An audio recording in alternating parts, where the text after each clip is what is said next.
This is a video about what a recent viral song says about the state of our nation and about our society. The fact that it went viral, what that says about America. Recently, a guy named Oliver Anthony, a high school dropout, has performed a song named Rich Men North of Richmond. And in this song, he points out government corruption that leads to the devaluing of the US dollar and taxes, over taxation, basically. And he's from the heart crying out against the big men crushing the little man who doesn't have much, the big dogs in Washington corrupting the system, corrupting our economy in such a way as to keep people down. And so he's crying out against his economic situation, basically. And you can listen to the song. It's all over the internet. It's massively viral. He's gotten millions upon millions of views, and so many people like this song,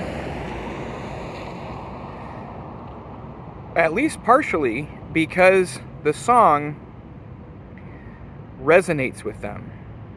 The song is something that they can relate to. It speaks of things that they can relate to. In the song, he also talks about government misplacement of money, government using taxes to pay for people's fudge rounds, people who are obese being funded by the government and being given money that they shouldn't be given, money that was actually stolen from other people in society. He doesn't use the word stolen, but that is what happens in our society. The government does steal from people through taxation and then redistributes the wealth and gives it to other people. That's a form of theft. And so people resonate with this. They realize, people know it is a statement of the obvious that there's corruption in government and that it leads to economic pitfalls for people, and that money is not being used wisely in government. We all know this, but he was stating the obvious in a way that people could resonate with, in an art form, a way that they could feel more powerfully because of the art form that he used, the talent that he used, the basically art that he utilized to convey his message. People resonate with art because it's beautiful, and people are attracted to beauty. People are attracted to art because God created us to create. He created us in his image, and we are the people who reflect his creativity in the things that we create. So art is naturally attractive to people, and so that's helped him get this message out. But the problem is that it's a kind of selfish reason that people like this song so much. It's tyranny that's focused on, and that's good that tyranny is pointed out in the song, but the tyranny is mainly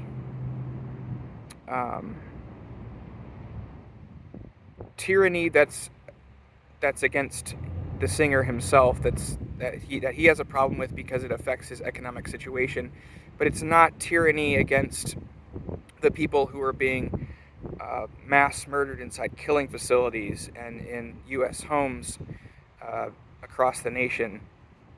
People who are being destroyed in homes. They aren't being mass murdered in homes. They're being mass murdered in killing facilities. But in homes, pills are being taken that destroy preborn humans. Preborn humans are suffering the greatest amount of tyranny in the world. And the song isn't about that. It's about me and how I'm feeling so rough, and my situation is so rough because the government's oppressing me. And that's a trend amongst people, is that they tend to focus on the tyranny that affects them, but they don't care very much about the tyranny that affects other people. And so I think we can all recognize that if Oliver had written this song about tyranny against preborn children, it would not have gone viral. Or if it had, it would have been a much smaller audience that it would have reached. It would not have reached as many people. It would not have been shared as many times. Because our nation is full of bigots who discriminate based on age and size and level of development and location.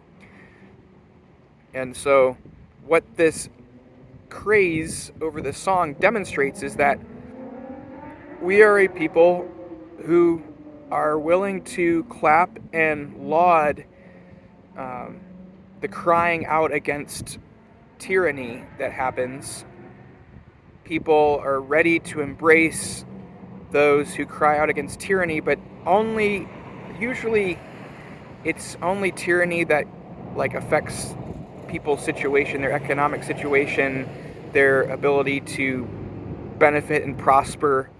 But the Bible calls us to so much more than seeking our own economic welfare. We must also look to the interests of others. The Bible says that we should not look only to our own interests, but also to the interests of others. And the book of Titus says that we are to deal with cases of urgent need. James 1 verse 27 says that pure and undefiled religion before God the Father is this: to visit orphans and widows in their affliction and to keep oneself unstained from the world. So we are to concern ourselves with the tyranny that happens against others. And if Oliver had written about tyranny against preborn children, he would not have received this great valuing of his artistic product, or his artistic production. He probably never meant to sell it in any way, and he's demonstrated that he doesn't want to enter the music industry, as he has turned down at least one offer, an $8 million contract from music industry executives. He's turned it down, and he's demonstrated that he doesn't want to better his economic situation through his talent that he's displayed. And so first off, we've got a population full of self-centered people who tend to only crowd against tyranny when it affects them. And second, we have in this song, basically, now that we know that he's not interested in bettering his economic situation with his talent, it's basically a song that comes off as pretty hypocritical, because he's talking about slaving away, working in his current economic situation, not able to make a lot of money, and just working his tail off to make ends meet. And then when he's offered the millions of dollars to use his talent to even further spread his message against tyranny, he turns it down, and he shows that he's not actually interested in fighting the thing he was talking about in his song. He's not interested in really bringing about a substantial effort against what he sings about in the song. He just seems to be interested in expressing his opinion through song form, and it comes off as complaining, stating the obvious and then not wanting to do much about it is basically complaining. And that's what the song is. It's a big complaint, and because of his failure to try to fight the thing he's singing against, and his substantial effort when he has the opportunity, he demonstrates that he doesn't really care that much about the tyranny to the extent of actually investing time to fight it. He cares about how it affects him, but he doesn't have the drive and motivation to even do anything substantial about it when he's offered $8 million. And that taints the song. That should show people where this guy's really coming from. He's a high school dropout, and he's singing about how hard life is, and everybody thinks this is amazing because they feel like their lives are hard and that they're being oppressed. But we need to understand that this is coming from a high school dropout. And so what this says about our society is that our society is willing to embrace the high school dropout who complains about how hard his economic situation is. He's complaining in his song about what he did to himself. This is real life. Welcome to the real world, buddy. If you don't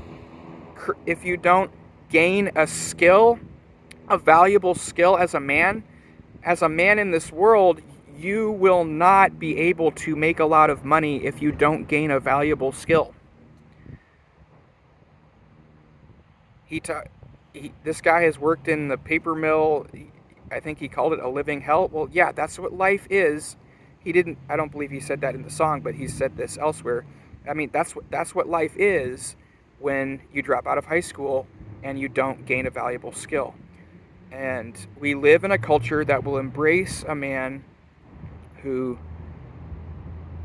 drops out of high school, can't make a lot of money, complains about it in song form, and we're okay with that.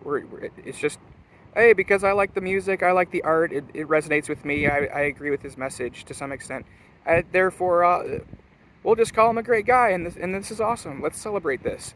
No, he's a lazy person who didn't develop himself, and now he's complaining about his situation in life. And along with that, crying out against government tyranny that affects him and a bunch of other people, but doesn't even address the greatest form of tyranny being obviously displayed in front of our eyes through the abortion genocide, the abortion holocaust, I should say, that's happening all around us. So that's how I would assess his work and the current situation. We live in a nation full of people who hate God, who aren't thinking biblically, who aren't thinking according to God's standards, and so they end up just doing foolish things like supporting high school dropouts who complain about their economic situation. And they do things like, because they're not concerned with the interests of others, as God commands us to do, they laud and celebrate and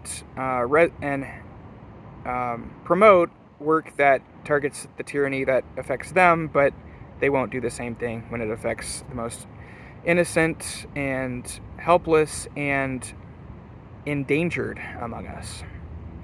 So that's what I have to say about Oliver Anthony's song, Rich Men North of Richmond.